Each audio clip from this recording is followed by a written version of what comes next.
Welcome everyone. We waited a few minutes, but we're ready to get going.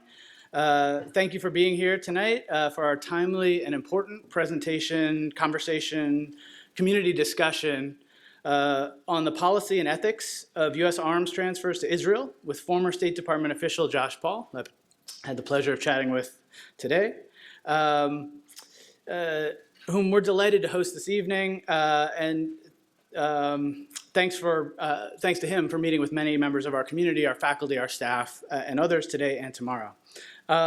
We're here on the heels a few days ago of some fairly momentous events.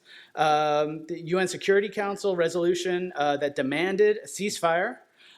This action, unlike previous US-backed efforts that had failed, last week was supported by China and Russia, and the American abstention allowed the resolution to pass 14-0, marking the first successful ceasefire measure in Gaza, for Gaza, to proceed in the UN's top decision-making body in more than 5 months of pushing for this sort of action against Israeli air and ground offensives. The U.S. has 3 times actually vetoed those efforts. This action resulted in Israel, as you may know, canceling some efforts at joint diplomacy, which they've now pushed back on. It's important to understand this as signaling an increasing divide, I think, between the Netanyahu and Biden administrations and governments. It's something for us to take up with our speaker today about. If you're thinking through this moment, at the outset, I'd like to state what I consider the obvious and foundational elements of what we'll be exploring here today. It seems to me that the events of October 7th, 2023 were utterly heinous, repugnant, and should be rejected by all reasonable and ethical people. I think we could start with that as a decent stipulation to begin. And those who committed such atrocities should be brought to justice. But at the same time, it seems to me that the often indiscriminate large-scale Israeli response and military operations in Gaza that have caused such extensive death, suffering, and damage should also be repudiated by any reasonable ethical human beings and cannot and should not be justified as a response to those horrendous actions. So as a baseline, that's what I'd like to put out there. You don't have to agree necessarily. But I think that it's important for us to think through some of these elements as complex issues that we need to hold all of the gray areas, all of the complexities in our hands. This is no simple set of issues that we'll be talking about today. There are no simple solutions, as we'll hear from Josh Paul. And as we think here together, and this is thanks in part to the organizers and our planning for this event, there's a long and vitally significant history and context to what's going on, and I hope we can engage with that. In particular, U.S. arms transfers to Israel go back to the Truman administration. They go back to the 1940s. They go back to the U.S.'s recognition of the State of Israel in 1948, but they have not been consistent, and that's also important. Members of both the American right and left don't seem to fully appreciate the inconsistency of U.S. aid and support for Israel and U.S. aid and support and thinking about Palestine. So that is also something for us to think through, the complexities of change over time, which I think are hopeful, because it means that nothing is foreordained, that these policies can be changed, that they weren't this way in the past. It means that they can be different in the future. It does not have to be as it is now. In profound ways, what they called in the 1940s the Palestine question has been shaped by the peoples, the lives, the aspirations, the goals, the dreams, and the suffering of many of those involved, not just those in Israel or in Palestine. And that's also important to think through. There are undoubtedly people here in this room who are also suffering, who are also hoping and dreaming for some kind of different change. And so I think that's important for us to keep in mind as we move forward with this conversation, that those focused on this here may be having different orientations.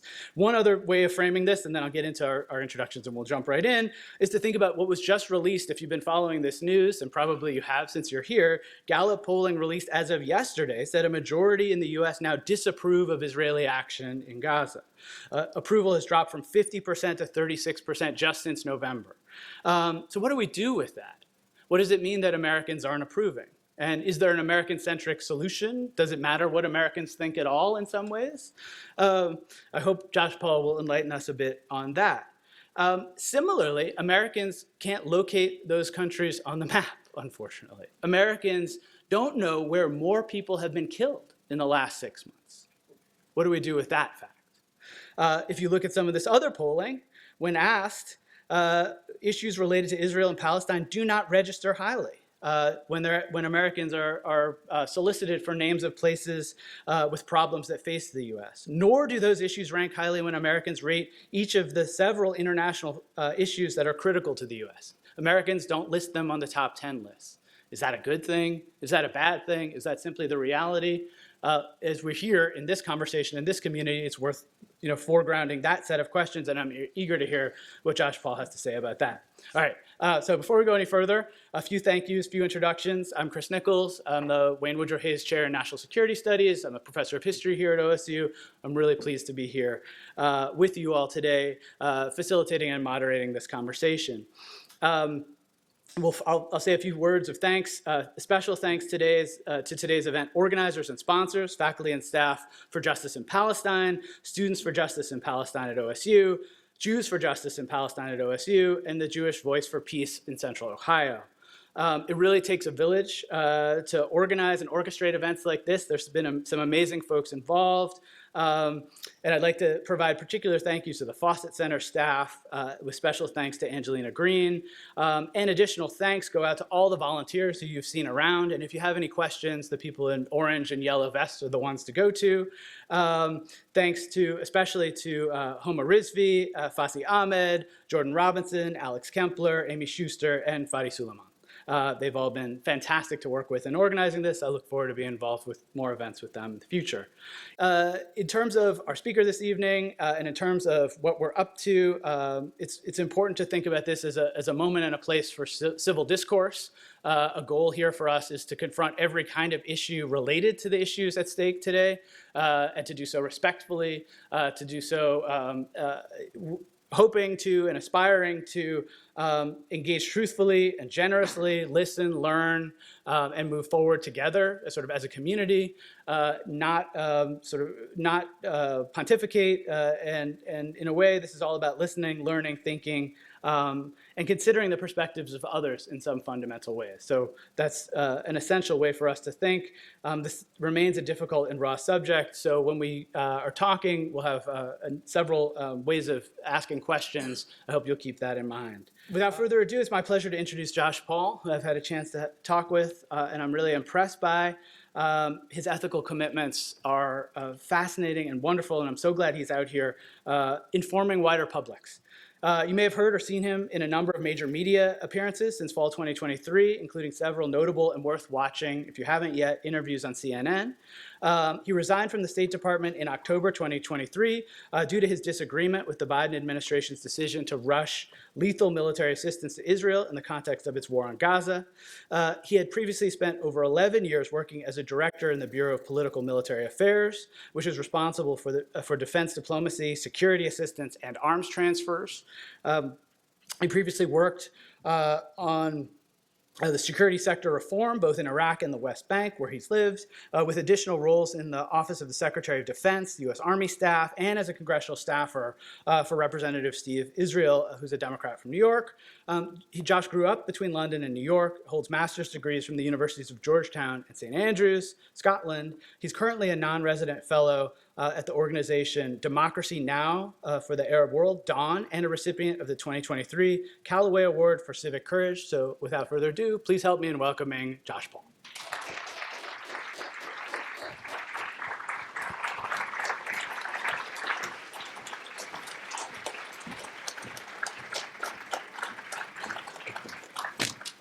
Thank you. Thank you. Good afternoon. Thank you for joining us this evening, or this afternoon, and I'm glad to be with you here at OSU. I just want to start by noting, as Chris said, Professor McKnight said, that there are a lot of breaking events.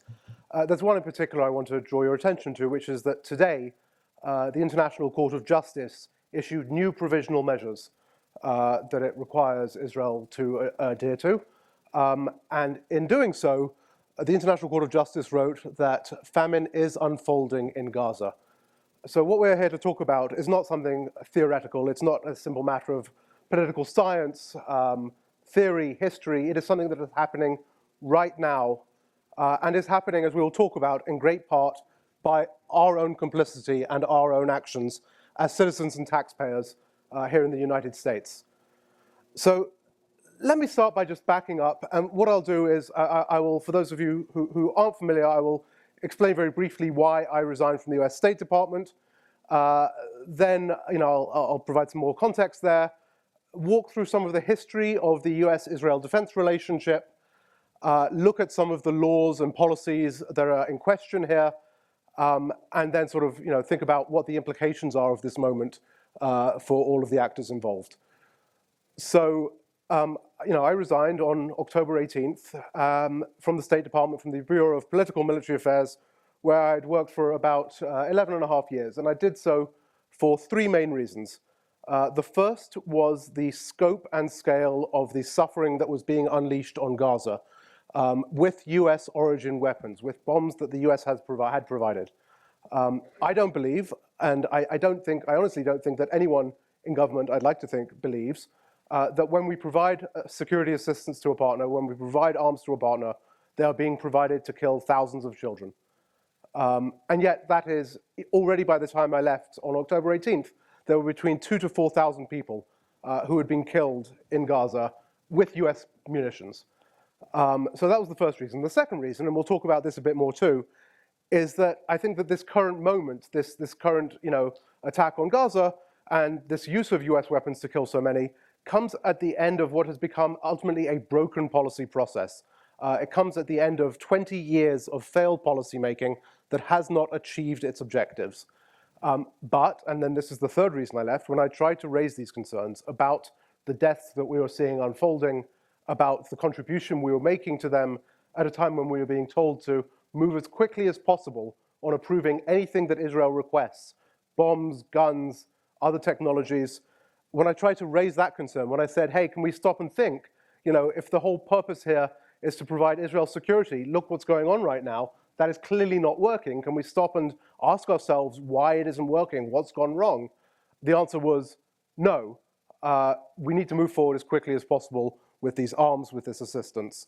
And what I found since then, I think, is that that is really a microcosm, in some ways, of what's happening in the broader debate in America, that there was no space, certainly within the State Department and the US government at the time I left, to ask these questions. No interest in having that conversation, just this urge, this rush to continue to move arms as quickly as possible. So that's why I left. Just a bit of context. So, a few of you might be wondering, okay, but this is the State Department. This is pinstripe suit diplomats.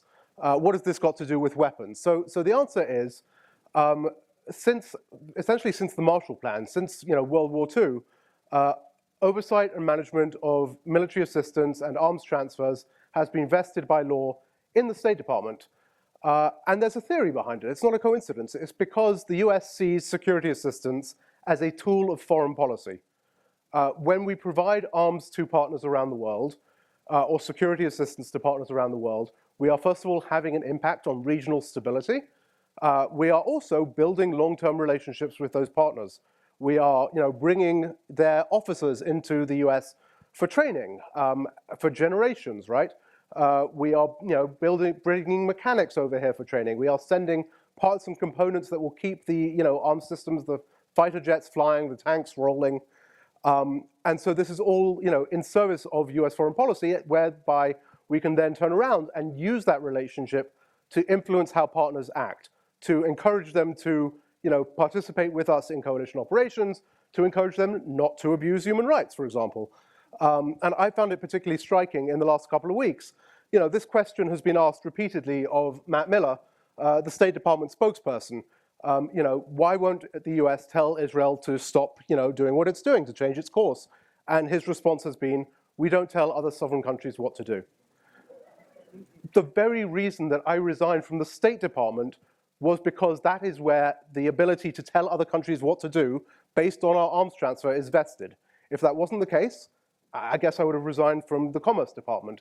But that's not the way we see it. We see this as a tool of foreign policy.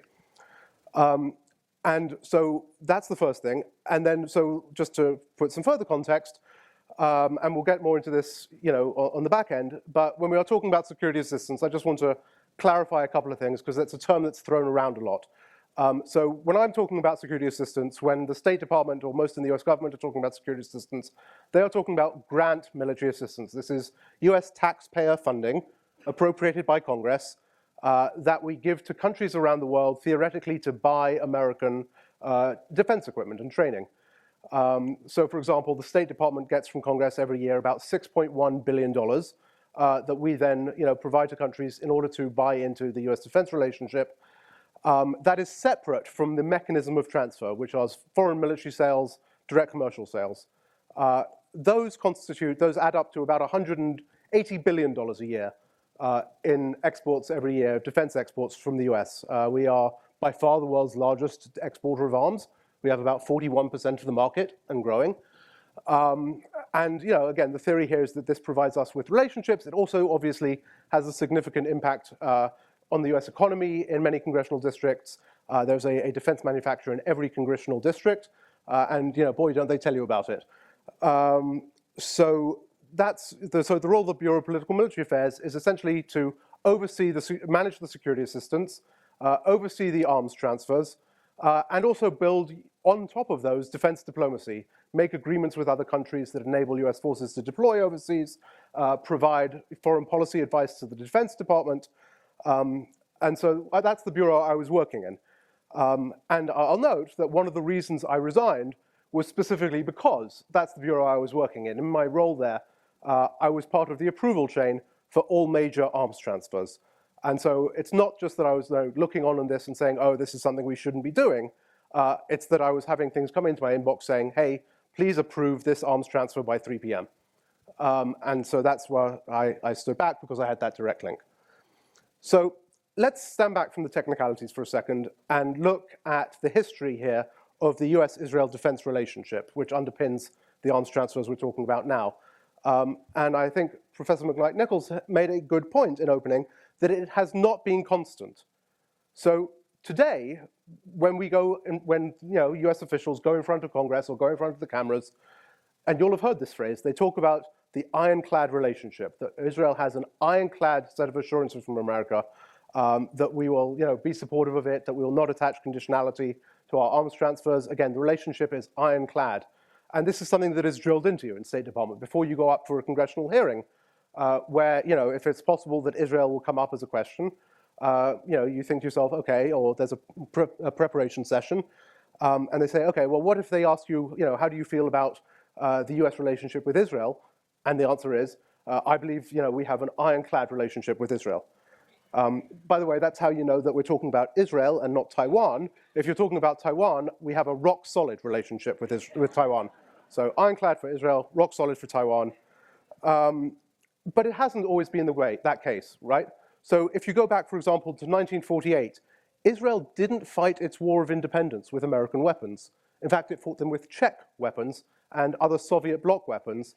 And although it was President Truman who was the first head of state to recognize Israel, it was the Soviet Duma that was the first parliament to ratify such a recognition.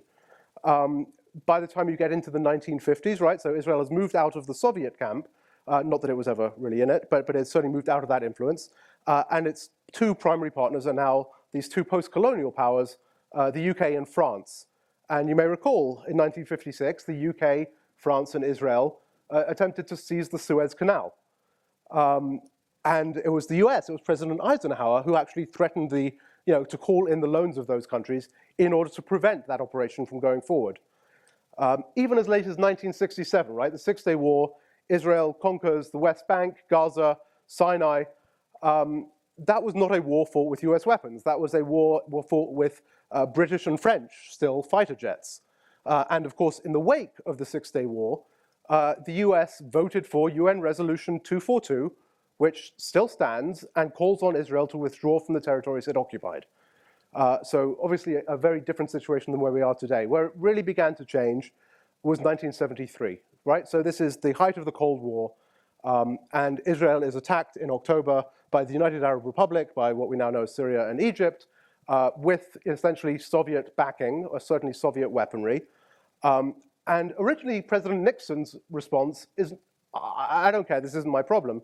It's actually Henry Kissinger who talks him into what becomes the largest US security operation since World War II, security cooperation operation, to provide the arms, to rush the arms to Israel in Operation Nichols that it uses to defend itself. And that is really the start of sort of the Israeli mass adoption of US weaponry and of the US-Israel defense relationship. There's a couple more developments in the 70s that happen. So once this relationship starts, Congress very quickly gets behind it. In 1976, for the first time, Congress passes language talking about Israel's qualitative military edge. Actually, I'm not using the Slido poll, but how many of you have heard of QME, or qualitative military edge? I see maybe 2 or 3 hands going up. So it is US law that we will protect Israel's qualitative military edge and its ability to defend itself from any threat from any other country in the Middle East or any combination of countries, while maintaining as little damage as possible. And in fact, we are required under law for any arms transfer to any other country in the Middle East to consider how it will affect Israel's qualitative military edge. And if it affects it negatively, we cannot move forward with the arms sale, or we have to sell more arms to Israel so it can outweigh that new threat. So that's the 1970s. Of course, you get then to Carter and the Camp David peace accords, which is also, of course, an effort to bring Egypt back into the US sphere of influence. But even as late as 1983, when Israel is involved in the Lebanon war, right? It's going after the Palestinian Liberation Organization leadership in Lebanon, and it starts bombarding the city of Beirut with artillery. And 14 hours into that bombardment, President Reagan, and he describes this in his diary, calls up the then Prime Minister of Israel, Menachem Begin, and says, if you don't stop your bombardment, I will tell you 2 things will be true. The first is that the image of the world will have of your war in Lebanon will be a baby with its arms blown off, because this is an image that was on the front page of the papers that day. And second of all, the US will fundamentally revisit the nature of its relationship with Israel. I do want to point out that here we are almost 6 months now into the bombardment of Gaza, and I think it's impossible to imagine President Biden making such a call even 6 months in, let alone 14 hours in. So I think that just goes to show how far the relationship has changed, and that what we see now is not a fixed characteristic. It is something that changes. And here's where I want to talk about maybe how it may change going forward. So we've been in an era now for 30 years or so of sort of the US hegemonic moment, right? End of the Cold War, Soviet Union collapses, President Clinton, well, first President George H.W. Bush, after in the wake of the Gulf War, sort of pushes the parties together, gets a lot of flack for it in the US, but pulls together the Madrid talks. President Clinton gets his amazing photo op, with Rabin and Arafat, and we have the Oslo Accords. And since then, the theory has been, at least from the US side, that what Israel needs to achieve peace is security. And there's this idea of peace for security. If we give Israel the security it needs, it will then be able to make the concessions to the Palestinians in order to achieve a 2-state solution, and peace will flow.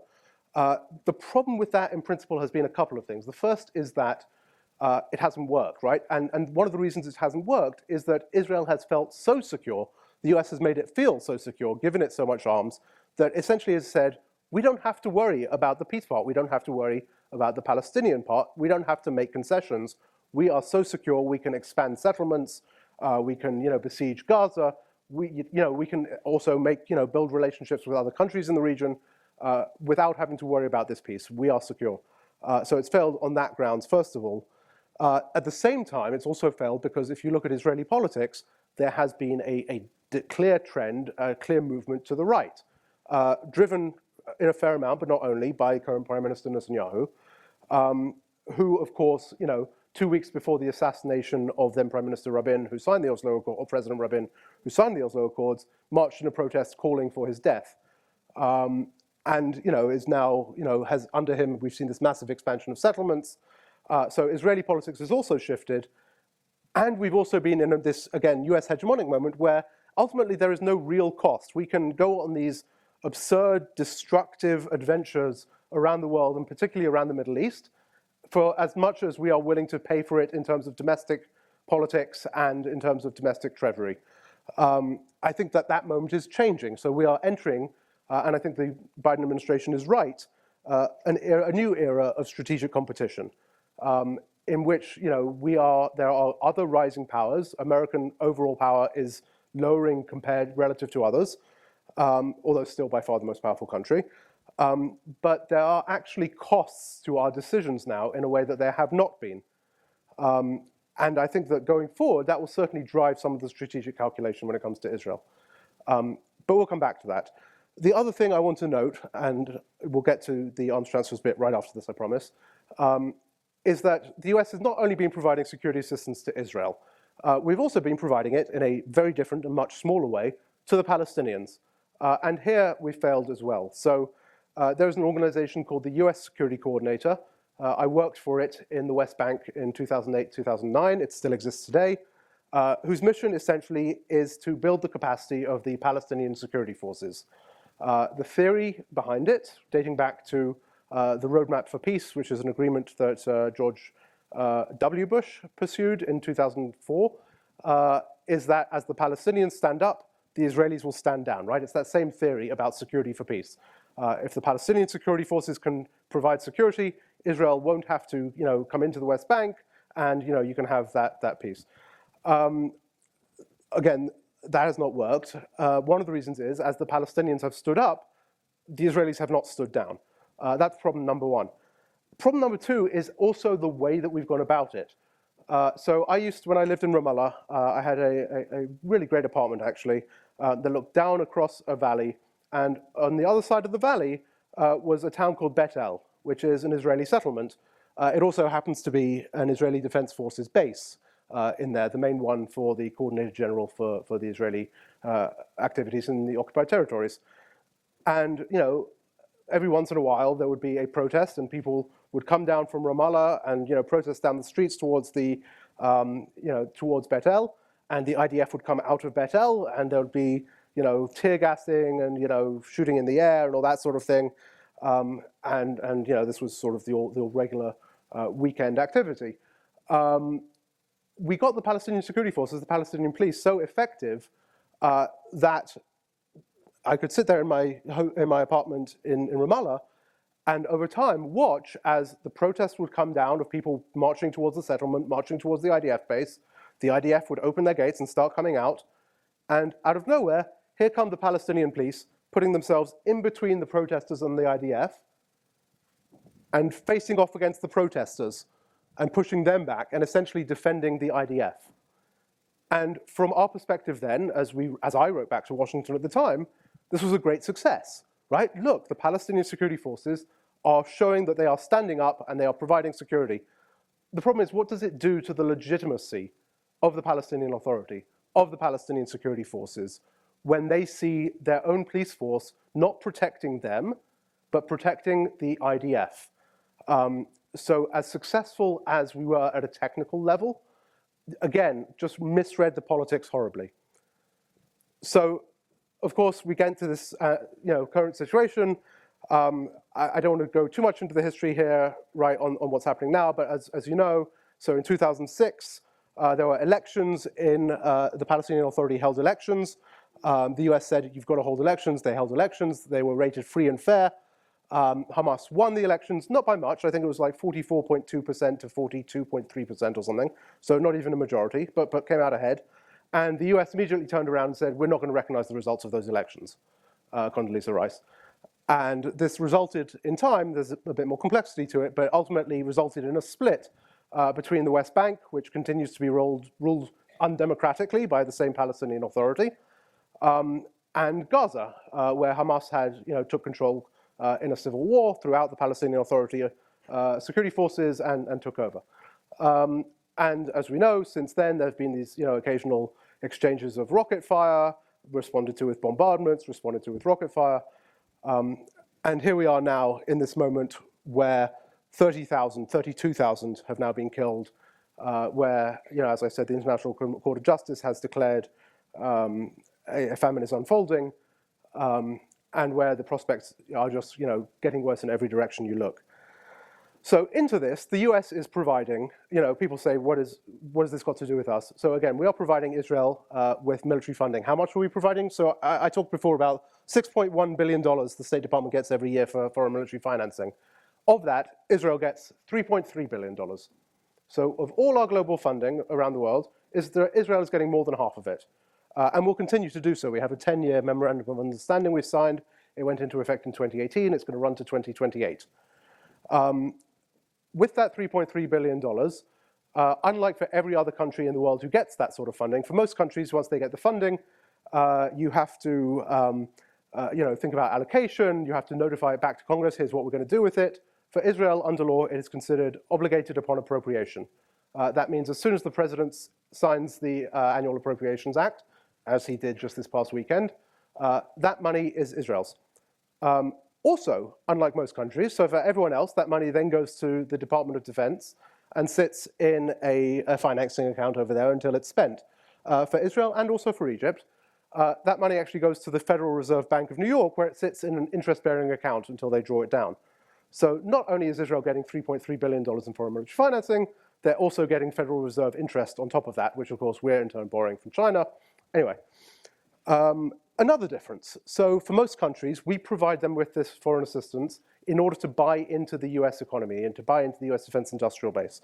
Under the current MOU, Israel can spend up to 20% of that in what we call offshore procurement, or in other words, in Israel. So it can subsidize its own defense industry up to 20% with our funding, or with up to 20% of our funding. You may be aware that there's a emergency supplemental request currently before Congress that includes some money for Israel. That actually includes another $4.5 billion in the foreign military financing for Israel. The percentage of that which can be spent in Israel is 100%. So that's the financing side. And then, of course, this is enabling the flow of arms. And some of this is our money, some of this is Israel's money. But I think it's fair to say that what Israel is doing currently in Gaza would not be possible without US arms. Every single fighter jet that Israel flies, F-15s, F-35s, F-16s, are US made, US provided. All of the big munitions, so the 1,000-pound bombs, 2,000-pound bombs, are US origin. We are the ones who make that. Almost all of the guidance kits that go on some, but not all of those, joint direct attack munitions, small diameter bomb, even something that Israel co-produces with the US called the Spice bomb, is, again, either US made or could not be produced without the US. The fuel in Israel's jets is being provided through US grant funding to Israel, so they would not even be able to fly the jets, or they'd have to pay for it at least without our funding. So, and the results, of course, as we see, are devastating, right? When you drop 28,000 bombs, 28,000 bombs on Gaza, which is an area about the size of Metro Cleveland, right? This is a tiny, tiny area. And when you drop that many munitions on a territory that size, you're going to kill a lot of people. And you cannot begin to say that you are really being discriminate. And of course, we've seen over 100 medical centers and hospitals destroyed. We've seen over 75% of the housing stock destroyed. We've seen the electricity plants, the water plants, schools, all of these things decimated. So you would think, well, hang on, how can this possibly be legal? Aren't there any laws in the US that prevent, this sort of thing from happening with our arms, with our funding? So in theory. So first of all, let's talk about the arms transfer piece, right? Remember, there's the funding and there's the arms transfers, the mechanisms themselves. And the way the law is written, most of the human rights conditions actually apply to the funding, not to the arms transfers. So if a country is paying its own money, most of the human rights laws that I'll get to in a second don't apply. That's why, for example, when we were arming the Saudi-led coalition, who were then bombing Yemen, resulting also in thousands of civilian casualties with US weapons, there was no big debate about Leahy vetting. Leahy vetting does not apply, and I'll talk about what Leahy vetting is, to a country that is using its own money. So actually, let's start with that, right? So when we are talking about that US money, that US funding, here are some of the relevant laws. Leahy vetting, Leahy law. The Leahy law says that the US cannot provide assistance to a unit of a foreign security force that has been credibly alleged to be involved in gross violations of human rights. The State Department actually, and the law, clarifies what credibly alleged means. It's actually a pretty low standard. The US doesn't have to be able to verify an allegation for it to be a credible allegation. But it has to assess whether or not a unit of a security force has committed extrajudicial killings, torture, rape, forced disappearances before it provides the assistance. For almost every country in the world, the way that works is, before we provide a unit with assistance, we vet it to make sure that there are no credible allegations of gross violations of human rights, right? We follow the letter of the law. And if there is a credible allegation, we don't provide that assistance. We don't provide the arms, we don't provide the training. In the case of Israel, there's something called the Israel Lehi Vetting Forum, and essentially we flip the process. So in the case of Israel, the answer is, we are giving them so much assistance, we cannot possibly know every unit to which it is going, so we'd have to vet every single Israeli unit every time we provided assistance. So instead, here's what we're going to do. We are going to provide the assistance first, and then we'll listen out for allegations of gross violations of human rights. And if we hear those allegations, first of all, we'll bring them into this thing called the Israel Lehi Vetting Forum, where different parts of the State Department meet to discuss what they've heard. If they think that this is possibly a credible allegation, you know what we'll do next? We will call up the government of Israel and ask them, hey, are you aware of this allegation? Are you doing anything about it? That is unlike any other country in the world that we do that. And so that is the way, and under this system, under the Israel Lehi Vetting Forum, no Israeli unit has ever been sanctioned, has ever been found to be ineligible for US assistance, because first of all, you need consensus within the department that you can't get. You need the secretary or the deputy secretary to approve it, which you don't need for any other country. And there have been, let me tell you, some very credible allegations. And I've spoken about this publicly before, but the most striking one to me while I was there was an allegation published by a charity called Defense of Children International Palestine, that had done an in-depth report on a boy who was arrested, a Palestinian boy who was arrested and held in a prison in Jerusalem, the Muscabia prison, and was raped by his prison guards. So Defense of Children International Palestine published a report about this. It came to our attention in the Israel Lehi Vetting Forum. I was part of the forum at the time.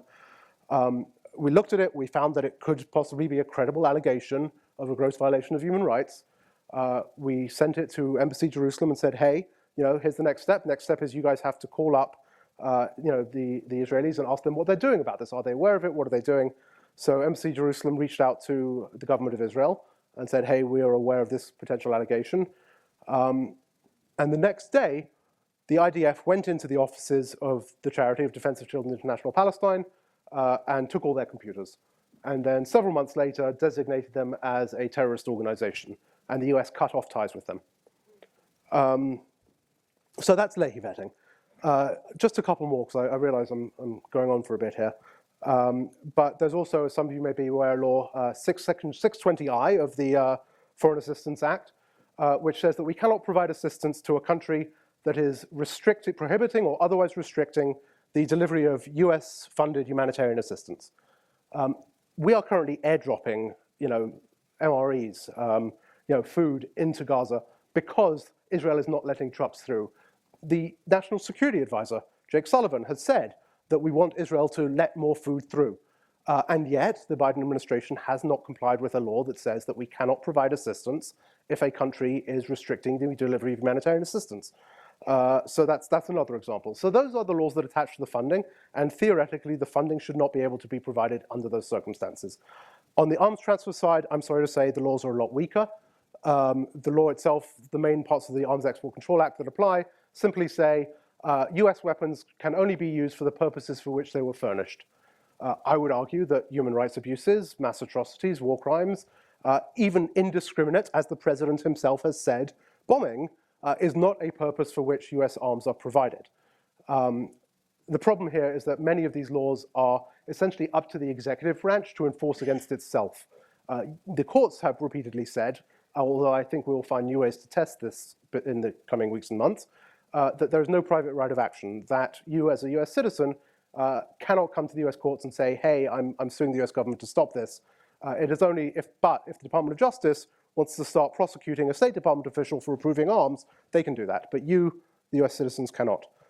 And then the final piece here, and this is, I think, the most blatant and obvious one, is the conventional arms transfer policy. So every administration since President Reagan has had a conventional arms transfer policy, which essentially frames the considerations to make when you are transferring arms.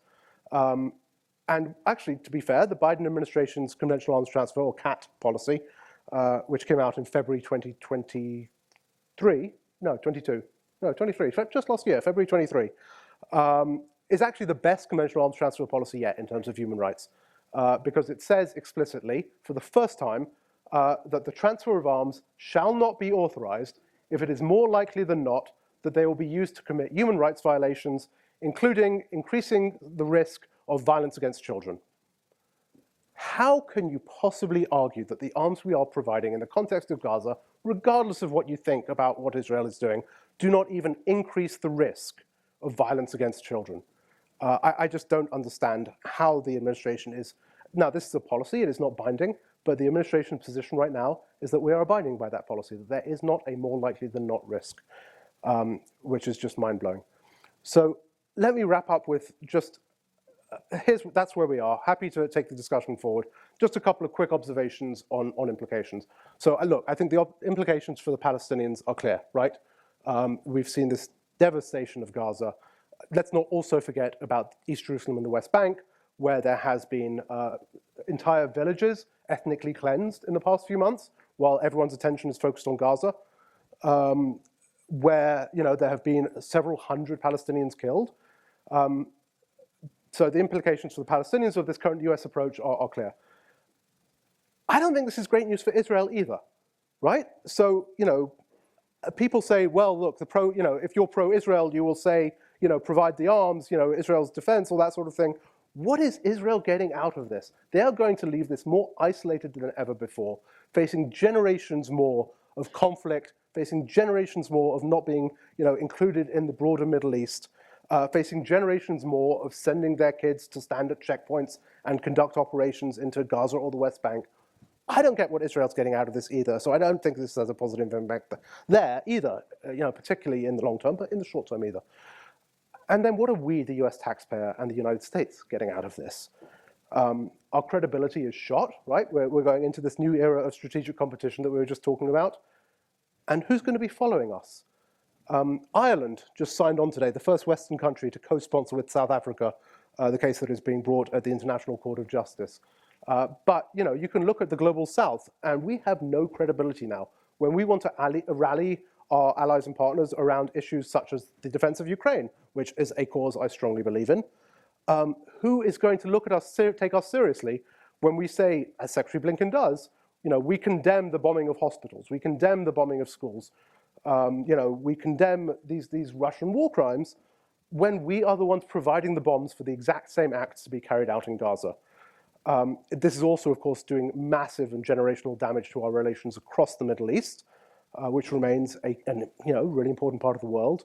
And this is also, I would argue, undermining both the international rule of law that we have fought for generations to build since World War II, as well as our rule of law at home. You either have legal standards that apply, and they apply to everyone, or they don't, or you don't have legal standards. By the Biden administration walking around, avoiding addressing the law, avoiding holding anyone accountable, what we are ultimately doing is telling ourselves that our own laws only apply when we want them to. And that is a precedent that I fear other administrations, but also this one, will very hastily build on. And I think we are in the process of unraveling a lot of the progress that we have made since World War II in coming to a world that is, is at peace and is less torn apart by war. I think we're walking that back right now through our actions. So this is not only about Gaza, this is not only about Palestine, this is not only about the Middle East, this is about the world that America is building today. And I don't think it's a great world right now. Final thing I want to say before I hand over here, this has all been very depressing, but particularly for students here, do think about working at the State Department. And here's why I say that. Yes, I left over this decision to rush arms to Israel, But I stayed through many other tough decisions because I always felt that I could do more good in one day in government than I could do in a lifetime outside of government. There is just, the US is such a powerful nation, it's true, but there are so many different issues we touch, so many different parts of the world, so many different concerns, and you really can make a difference. And I felt until the day I left that I was making a difference by being inside government, by raising concerns about human rights, by working with others to advance American interests, national security interests, and humanities interests in many cases. The US gets a heck of a lot wrong, but by being within the system, you can help get more of it right. So I just want to leave with that thought that please, whatever your thoughts are here, we do need good people. We do need good people who are, concerned about humanity and who are, conscious of the world they live in government, because if they're not there, then we have no hope whatsoever. So please think of that. Thank you.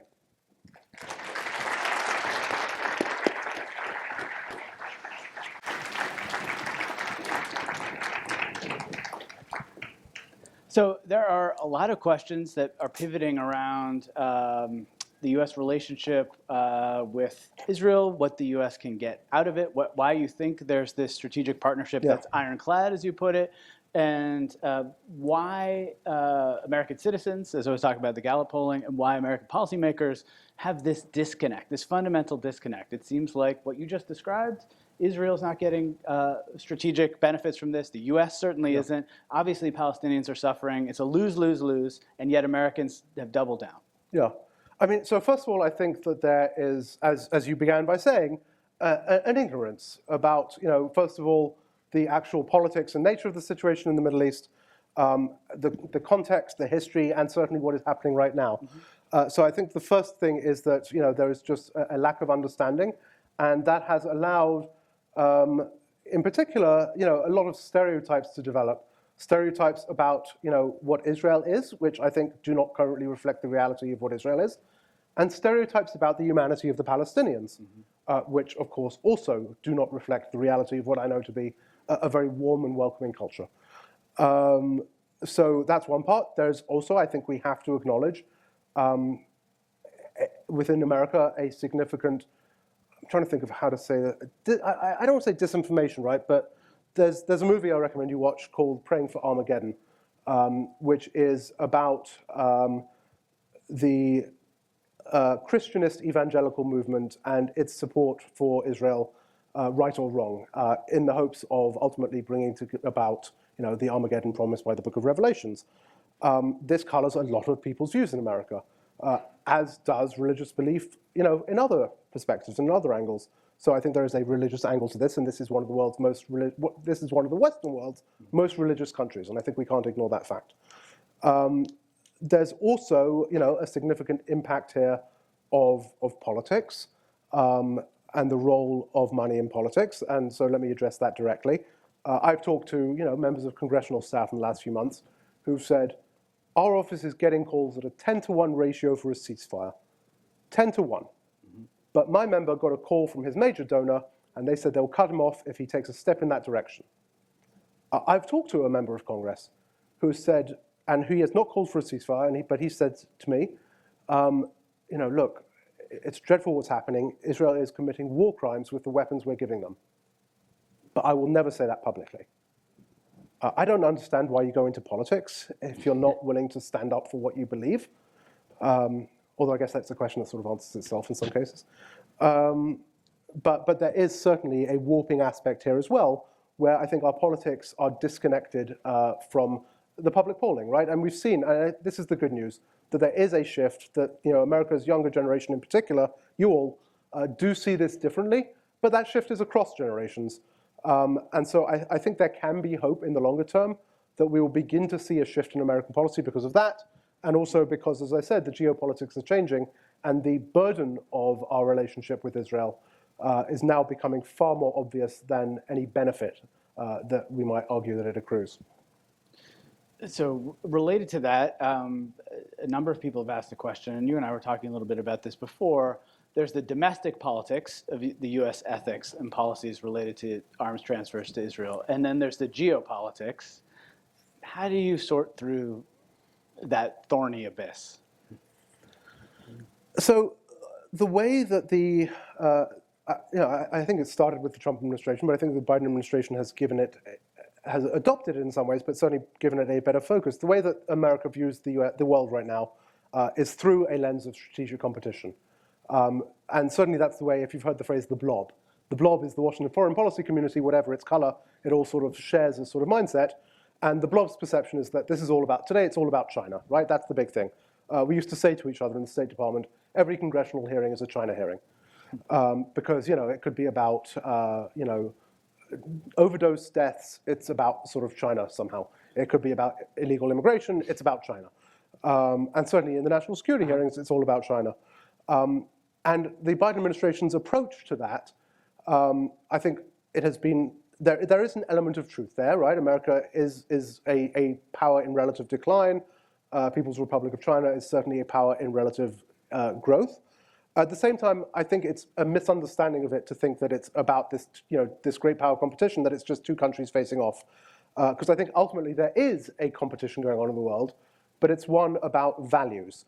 It's one between a model where you can have essentially autocratic capitalism. You can have all the benefits of a powerful economy and none of the costs or the messiness of democracy.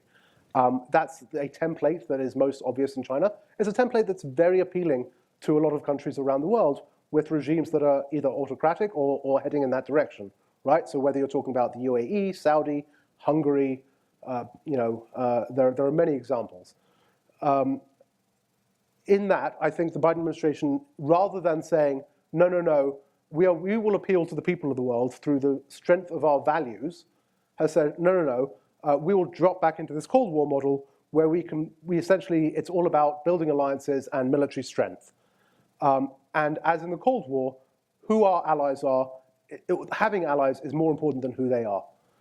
And that is where we see, for example, so this is a bit of a side tour, but President Biden, when he was campaigning, this was in the wake of the murder by Saudi Arabia of the journalist Jamal Khashoggi.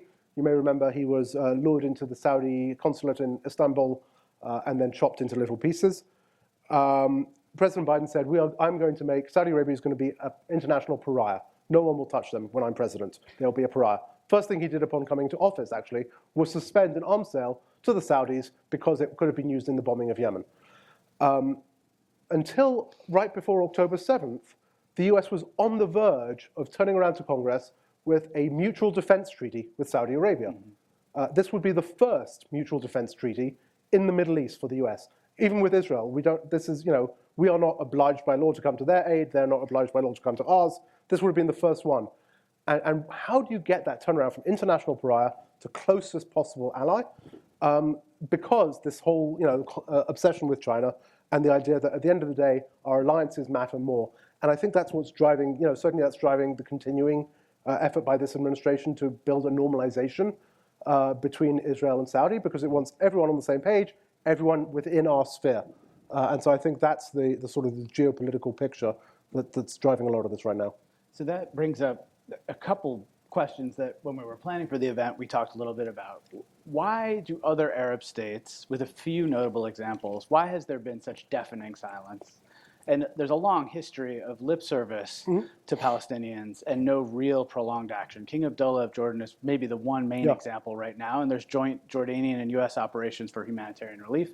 But other than that, if you think that there's a regional solution, where do they stand? How should one think about that, especially as an American citizen sort of observing from this perspective? I mean, so first of all, I think that many of the autocratic regimes across the Arab world, you have a democratic deficit, right? There is no feedback loop like there is in a democracy between what the people want and what the regime's interests are. And I think many of the people atop those regimes right now, like Mohammed bin Salman in Saudi Arabia, do not care about their own people, let alone the Palestinian people. And they are, again, secure enough not to have to worry. And so I think that's part of what's driving that. That's not to say that they don't have interests. Certainly, you see that in some of them, they're paying lip service. You also see, I think, what does the future of Gaza look like? And so, for example, right now, Egypt is building,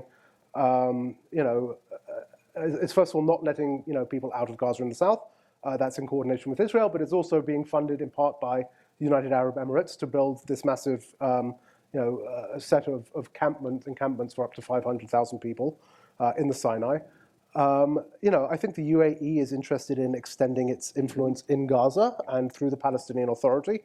I think the Saudis are also very interested in perhaps displacing Jordan and the Hashemite Kingdom in terms of their protective custody of the Dome of the Rock and of the Haram al-Sharif.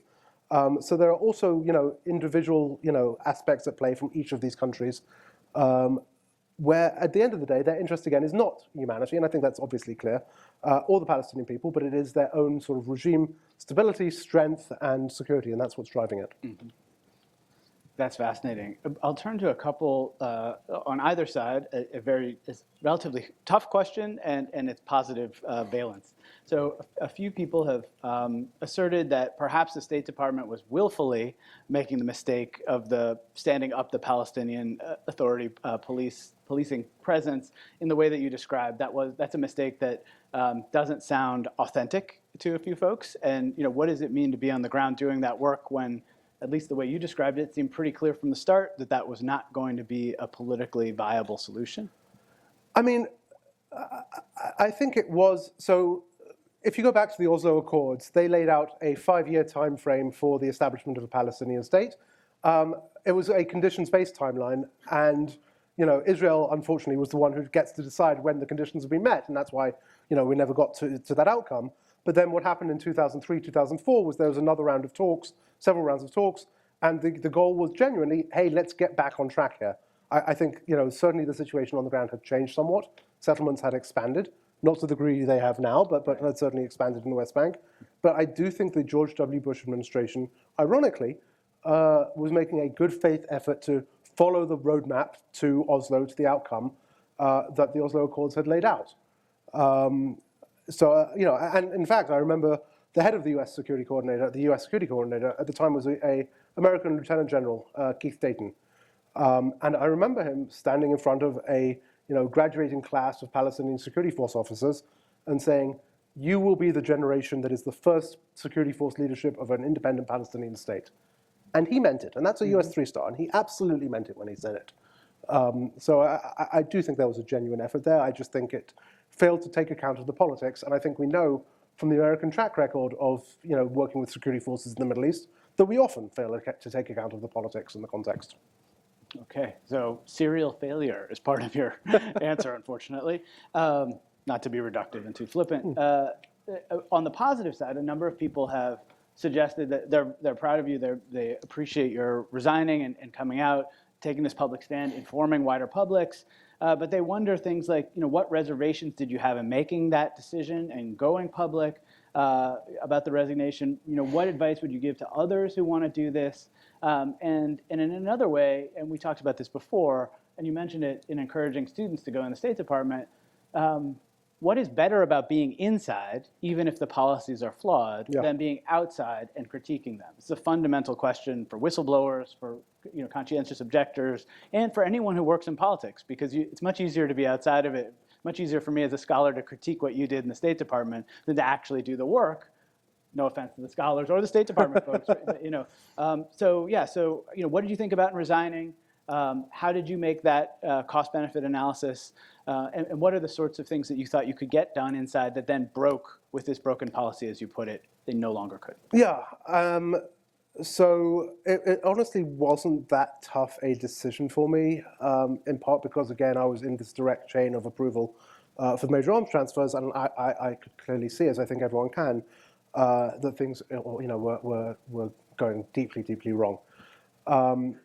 I didn't anticipate that I would get the amount of public attention that I did, but before I posted my resignation statement on LinkedIn, which again is not sort of a platform you associate with going viral,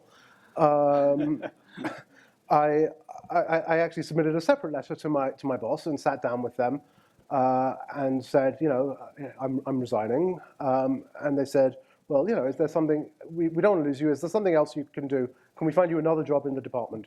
And I said, sorry, I'm not only resigning not to be complicit in this, I'm also resigning to push against it. And they understood that. But, so I think, so to answer your question, my resignation was not just out of sort of moral objection, but it was also, look, I think there is an important debate that needs to be had here.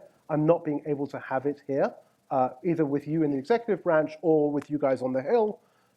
So let's have this debate in the public sphere, because I think there is a conversation to be had. So that was sort of the thinking there. And then, sorry, what was the second part? I mean, in terms of what others are so, I mean, yeah, I think I've been fortunate to have had an impact, in part because I was coming out of the Bureau of Political Military Affairs and was directly involved in this stuff. In part, let's be honest, because I'm a middle-aged white dude. I think one of the considerations people have to think about, for those who are thinking about resignation, is what impact will they have. I want to note that there was another resignation yesterday by Dr. Anel Shalin.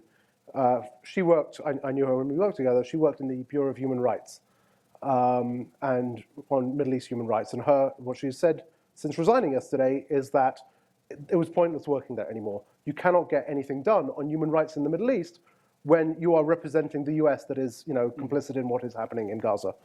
But I think it's a lot of different factors for a lot of people. For many people who I know would like to resign if they had the option, they can't because they need the health insurance that comes with full-time employment. For others, it's that they do feel that they are continuing to make a difference. I do think that there is a trap you can fall into. I've certainly fallen into it in the past, where in government you're really working on the details, on the weeds of different things. So the question isn't just should we provide this weapon system, but what radar system should go on it, and what bombs, and if we, instead of saying 1,000-pound bombs, what if we say 500-pound bombs? And you feel in that text that you are making progress. It's like you're on a train and you're sort of walking down the carriage of the train. And you're like, okay, well, I've passed this row. Oh, no, I've passed this row. I'm really making progress here. And what you don't notice is that the train is actually heading backwards. So I think it's easy to fool yourself into thinking that you're making a difference. But I do think there are a lot of people who are working very hard to do so. That should give us some hope, I suppose. Another line of questions deals with other sorts of strategy. And I recall in the fall teaching the founding of the State of Israel in my U.S. Foreign Relations class, and the way that the U.S. interacted and thought about strategy. And fast forwarding to discussing it with OSU students, thinking about the tragedy of Hamas's strategy, and trying to make sense of a governing organization that doesn't recognize Israel's right to exist, and therefore that puts it in a very difficult position internationally and in terms of Israel and Israel's allies, most notably the U.S., but also that it seems that, as best we can from reporting and public statements, Hamas's strategy was this. Right, I agree, yeah. Hamas set a trap and Israel walked right into it. So Hamas is, by its own definition, by its own name, a resistance organization, and it thrives on resistance. It resists against the occupation of Israel. It resists against the Palestinian Authority. I think the answer here is to, if you're going to address this issue, is to find a political solution that removes those things to which it is resisting by incorporating a political solution that provides self-determination, that provides democratic rule, ideally within the Palestinian state, or whatever the outcome is. It doesn't have to be, but within that self-determining entity. That is how you defeat resistance, not through bombing it, because it's like one of those finger toys where the more you pull your fingers apart, the worse it gets, the harder it is to get out of. And what Israel has been doing has been, creating another generation that will find Hamas's idea of, military resistance very appealing. And it's hard not to understand that. So, I think you're right. I think I also want to note that really the only two people in whose interests, this current approach is, and the potential escalation of the conflict further, is, on the one hand, the leadership of Hamas, particularly those sitting out in Qatar. And let me be clear, that's not a criticism of Qatar. The US is very happy for that link to exist. On the one hand, because it increases the support for resistance. And on the other hand, Benjamin Netanyahu, who, the more Israel gets isolated, the more it feels embattled, the more he can stand up and say, well, You can't, we can't go to elections. We need security. I'm your man. And how he's managed to stay this long after October 7th is remarkable to me. But my Irish grandmother used to say about someone that you could flush him down the toilet and he'd come up covered in gold. And I think that's sort of who Netanyahu is as a politician. But yeah. And it's worth, I think, when we're thinking about the ethical backstopping through U.S. Arms transfers, to consider the fact that Israel walked into this trap that Hamas set, right? And so if you're moving forward with that set of policy and ethical questions, if you're pursuing that as you've laid out, then it follows that might be an alliance or a set of commitments that should be reconsidered. Right. I mean, I think America's responsibility as the provider of the arms, one of America's responsibilities as the provider of arms is to give good advice and not just say, here you go, have at it, when it's so clear what the how self-defeating the strategy is. But aside from the policy, and I think that's important, then we have leverage and we can push for a better policy. But again, let's follow our own damn laws as well, right? Before we even start to talk about policy, when we are in breach of our own domestic laws, let's start with that and then worry about how we're going to use leverage for policy outcomes. And so several people have asked, why is the U.S. so prone to these errors?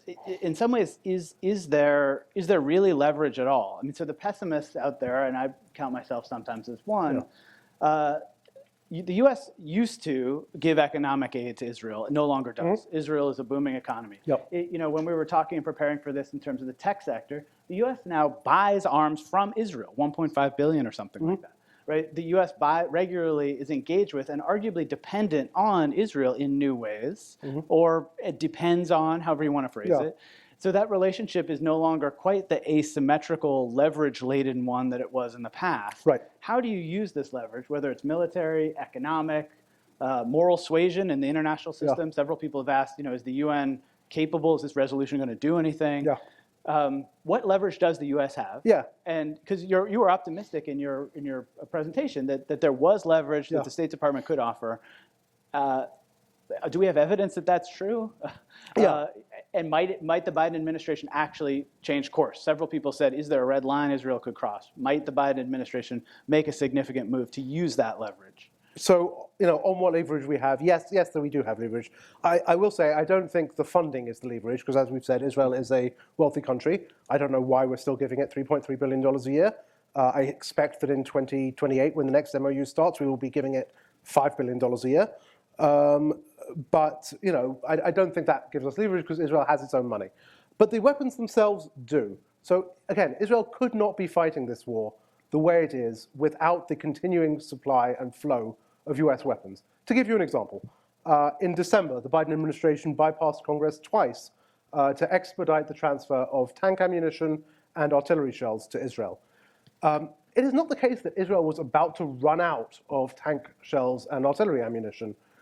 Rather, Israel has a deep strategic reserve, much of which it holds in reserve for a potential Lebanon contingency, right, for a conflict with Hezbollah.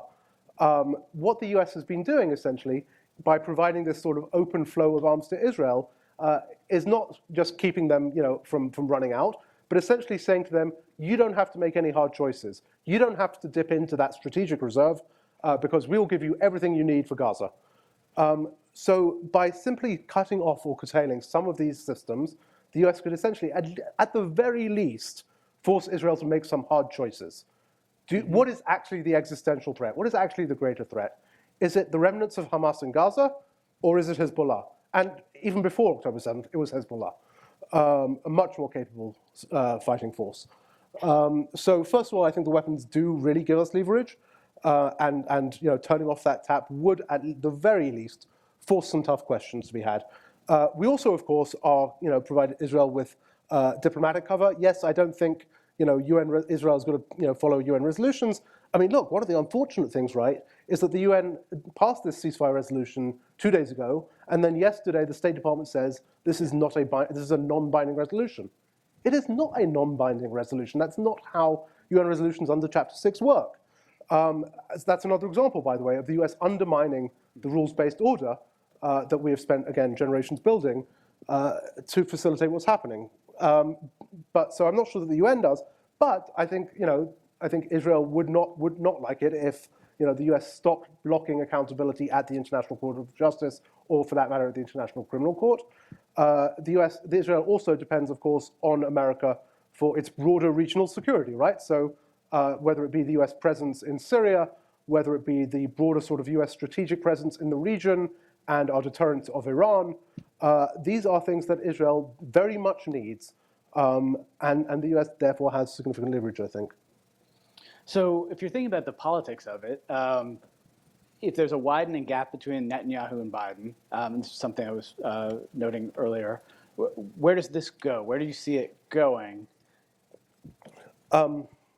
So on the US side, I think I'm more optimistic. On the US side, I do think that there is a change in the American public and in the American strategic calculus.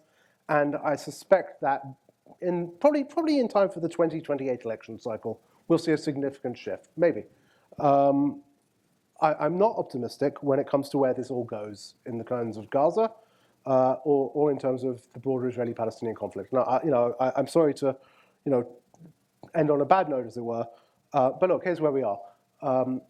We are perhaps a month away from, or less, from an Israeli incursion into Rafah. This is the city at the very south of Gaza, where there is 1.4 million people huddling in mostly tents, dying of starvation. An Israeli incursion into there would kill thousands more in a very short time. But even if that doesn't happen, we are still looking at an immense humanitarian crisis, at a famine. There is no way that the Gaza Strip, now that it has been bombed to the ground, will be able to sustain the pre-war population of 2.3 million. I'm sorry, as much as we want to say that there should never be another Nakba, another ethnic cleansing, it is impossible for Gaza to sustain the pre-war population. There are no schools, there are no universities, there is no water purifying system. It is entirely dependent on the flow of outside aid. So for those in Gaza, it will be a catastrophe. For those who leave Gaza, it will be a catastrophe. And in the longer term, Israeli settlements are continuing to expand in the West Bank. Evictions and housing demolitions. So I don't think it's going to end well. Look, the US does have immense power here to step up, but I don't think we're going to do it. Certainly not in time for what's happening in Gaza now. I think the urgent question right now is Rafah. And the one thing I will say is that I do think the Biden administration is sincere in not wanting that operation to go forward because it recognizes what a disaster that will be, both at a humanitarian level and for the US standing in the world and for domestic politics. I think they have said that very clearly, including in the last couple of days when the Israeli Defense Minister Gallant met with Secretary Blinken, and I think Blinken behind closed doors, I've been told that Blinken behind closed doors was very clear with him that the US does not support this and urges Israel to take another approach. At the same time, we're continuing to provide the weapons. So for as long as we are willing to provide guidance and strong words, but not take any actual action, I'm not optimistic. Well, that's several people have said this feels kind of hopeless. So we'll try to go in some different directions, but we'll be honest, truthful, as I said at the start. So a few people have asked about, speaking of the ethics of these policy transfers, there's a human dimension. One question is about, essentially, I would argue, American citizens or people with dual citizenship serving in the IDF. Mm-hmm. So what do you make of that set of ethical questions? And then the sort of next level, the commitment of dual citizens and arguably the most important foreign policy lobby in US political history, the Israel lobby, its ability to manipulate public opinion related to this set of issues. And so here's the elephant in the room. The view that being pro-Israel aligns with a kind of internationalism that supports the state of Israel in all situations, the ironclad. Right. And being, say, pro-Palestinian, again, this is reductive and binary, means supporting Hamas, terrorism, October 7th, et cetera. So the first part of the question is about how we think through the ethics of the actual human beings doing this, right? American citizens fighting in this conflict. Yeah. And then the second part is American citizens in the American domestic political context that has so reduced what we can talk about that we are stuck at loggerheads, fighting over essentially visions of this simplistic binary that we all know, many of us here at least, know we need to get out from. Yeah. I mean, look, I don't have, particularly. So on the first question of dual citizen going fighting the IDF, I mean, as you might tell from my accent, I once had dual citizenship. I actually gave it up when I started my job at the State Department, not because I had to, but because I felt that if I was going to be weighing in on arms transfer issues, including to the UK, where I grew up, it would not be appropriate for me to hold two citizenships. At the same time, I would be, lying if I didn't also say that I'm immensely impressed by many of the former American military personnel who've gone to help the Ukrainians. And so, I cannot, so I think that's a tough question, and I don't have a solid answer to it. I recognize that people are complex and people have different loyalties. I think that's one thing when it's outward facing. I think it should not be something that is a factor when you are making US policy or representing the US. I think that's probably where the line is. What you want to do on your own private basis is one thing. When you are working as an agent of the US government, that is another thing. So just to interject, members of Congress wearing their IDF uniforms would be a problem. Yeah, that was, I'm trying to remember, it was Florida member of Congress. It was more a volunteer, but in any case. Yeah, I mean, clearly that's a problem, right? Look, I mean, I think what I've been saying and trying to, I think you're right, there is a need to reframe this. First of all, let me say this. You mentioned AIPAC and those lobbies. I don't think AIPAC is winning right now. If you look at the polling, if you look at the direction this country is going in, and I think, if you look at what Israel is doing, I think Israel is its own worst enemy in this respect, right?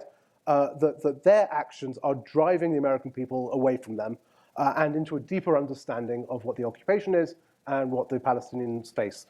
I think, and look, also you don't have to spend $100 million on an election cycle if you're winning.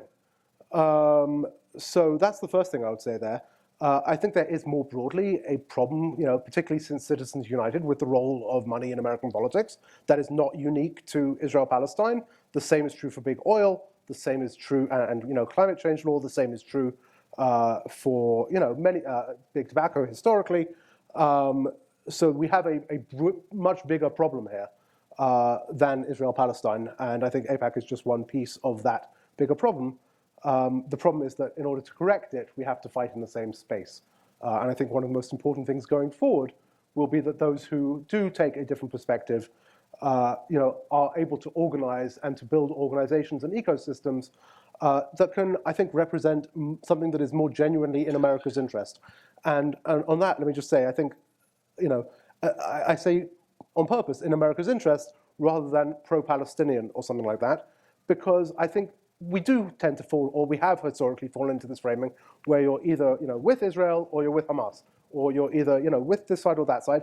And I don't think that's right. One of the things I said in my resignation statement was that the current path will lead to more and deeper suffering for both sides. And I think that what we are doing is not in America's interest in any way. But I also think that we can agree that, look, people should be able to live their lives in peace, whether they are sitting on their kibbutz, whether they are sitting on their farm in the West Bank, whether they are sitting in their apartment in Gaza City. All we want is for everyone to live happily and peacefully. And it's those people's sides that we should be on, not the side of the warfighter, not the side of Hamas or the IDF, but the side of the people who just want to live their lives in peace. I'm for that. We've got about 9 more minutes, something like that. We'll end at 7:45.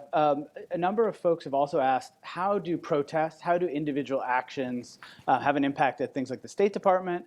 And as we sort of segue into a final section here in thinking about what kinds of steps can we take as individuals, as members of different communities, to move forward an agenda that's ethical, for one, in the grounding of what we're talking about, and perhaps to take some action that impacts U.S. politics. So several other people have asked about the coming presidential election. Is this a time to think about these issues?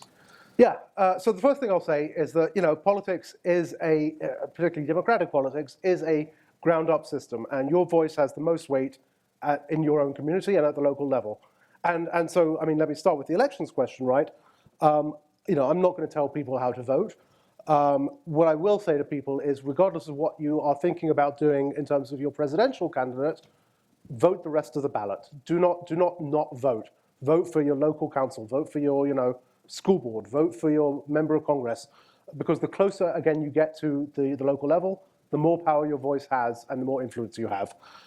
It's also true for that same reason that there are people who say, well, why the heck is Columbus voting on a ceasefire resolution? What's that got to do with Columbus?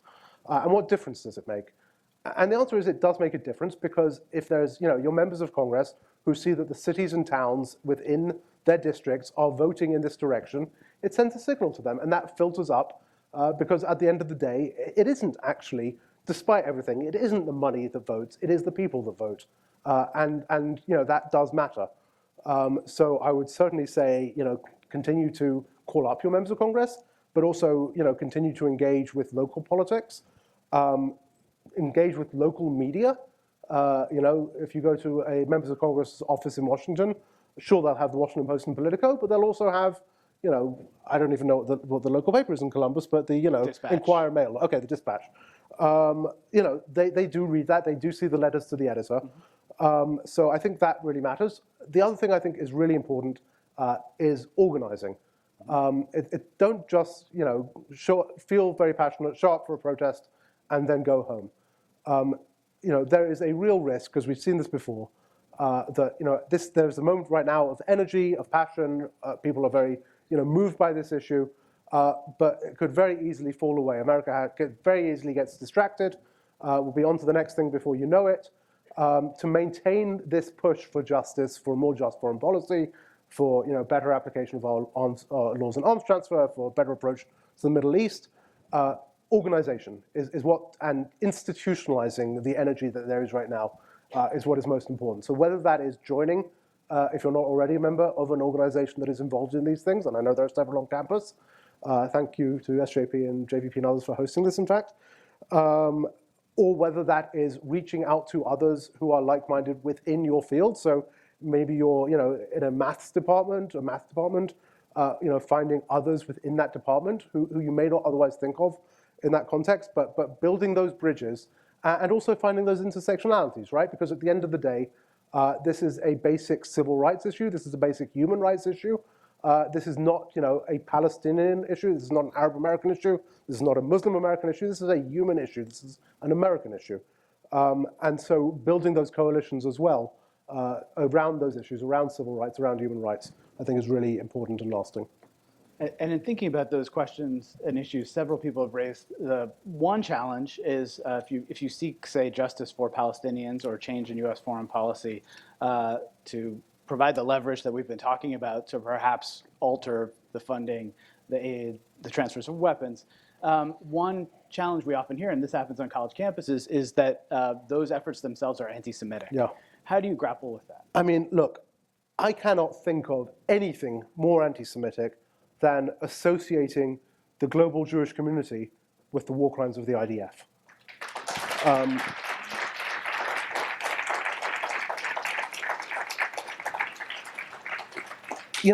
it's ironic because within Israel itself, there is more criticism allowed of Israeli policy than there is within America of Israel. So I think that's just an absurdity.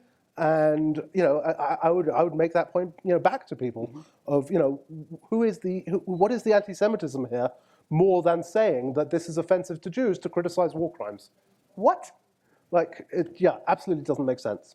And then a sort of subset of that, one of the institutional actions that lots of folks are involved and invested in, and in fact, students here were voting on, and then there was an intercession to stop voting on questions of divestment and trying to get this institution and other institutions to take more meaningful actions related to sanctions and Israel. What do you make of those in terms of the State Department, U.S. foreign policy? How effective are they? You just described how communities can take effective action by voting for a ceasefire. Is that true in your view of voting for sanctions and voting for divestment, boycott, that kind of thing? Yeah, I think sanctions are an effective tool, or can be an effective tool, right? And the track record here is with South Africa. where it was, and you're probably more of an expert on this than I am, but it was not just the economic sanctions; it was the cultural sanctions. It was the sanctions on sports and that sort of thing that really had an impact on South Africa's internal dynamics. And I think that's probably the case more than economic sanctions, right? And we know certainly from the U.S. practice and experience that economic sanctions not only sometimes don't work, but also sometimes bring a country closer together around it's opposition to the US or whatever it might be. But I think there are uses of sanctions, particularly in the social and cultural fields, that can be very effective. Yeah, and I think certainly history does suggest that cultural sanctions and the opprobrium of communities and the international community can alter how nation states operate. And I think that's an important word you use there, opprobrium, because I think that one of the things that has been missing both in the US and in Israel and in the global community, but particularly within the US government, is opprobrium, is shame. That people are not concerned about accountability. They recognize that there's never been anyone really, certainly not within the US, held accountable by the International Criminal Court. There's no mechanisms that they've seen effective within the US domestic court system. But I think people do feel shame, regardless of whether or not they fear accountability. And I think, calling people out and associating them with what is being done is probably an effective tool at a human level as well. I wonder, as we sort of move towards wrapping up, if you think about the holistic picture of what has been the aspiration for quite a while of a two-state solution, and the current landscape of devastation, and discord and tensions, probably a reconfiguration of the Israeli government in the coming year. Who knows what that will look like? The American election cycle, several people asked, would this have been different if Trump had been president, or how would it have been different? That's a whole another, we'll have that event another time. But what do you think about the possible solutions moving forward? Someone said a two-state solution is dead. How should we think about that, the bigger picture of the set of issues here, where the U.S. is actually just a fairly small player in terms of arms transfer? So I think we as Americans have a common psychological perspective, have a shared sort of, it's part of our culture, a part of our identity, that we think that every problem has a solution, and we can fix it. And that was certainly a delusion that I labored under for certainly the first part of my career. Right, I worked in Iraq in 2004 to 2007, basically, and we broke it, but we'll fix it. We will bring democracy. We will, make things work. We will defeat Al Qaeda. All these things. And I think that's an approach America takes around the world, right? That it sees a problem, and with enough money in particular and enough attention, we can fix this problem. And it took me a long time to learn, and it was not until I worked in the West Bank that I learned that some problems do not have solutions. And I don't think that there is right now an obvious solution to Israel-Palestine. The two-state solution, if you look at certainly the state of Gaza right now, also if you look at the West Bank and the settlement presence, the way that there are different roads that carve up the country. If you look at how much of Palestinian Authority, how much territory the Palestinian Authority actually controls, I mean, it's tiny pockets all over the place. It's less than 22%. So how a two-state solution is possible in that context, I don't know. I also don't see a one-state solution right now being feasible. If you look at Israeli society, there's absolutely no appetite for it. So I think that's a long way away. So I don't know that there is a solution. I think our job right now is two things. First of all, stop making things worse. And second of all, to create the space in which solutions can emerge. To recognize, to have the humility to say, we don't know the answer. Maybe right now there is no obvious answer, but let's just create a space in which in the future, people will be able to find and build solutions together. I think that's the most important thing we can do, not to solve, but to create the space for others to solve. And I would argue the first level of that is a ceasefire. It has to be. Yep.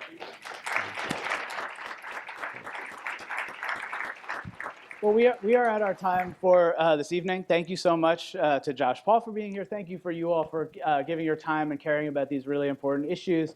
The QR code will stay live. There's some poll questions that we'd love to have you answer. It'll be live for about 24 more hours, and we're still taking in questions that we can analyze for future events. We would love your suggestions, your comments, your thoughts on how this went and what else you might like to add. So one final round of applause for Josh.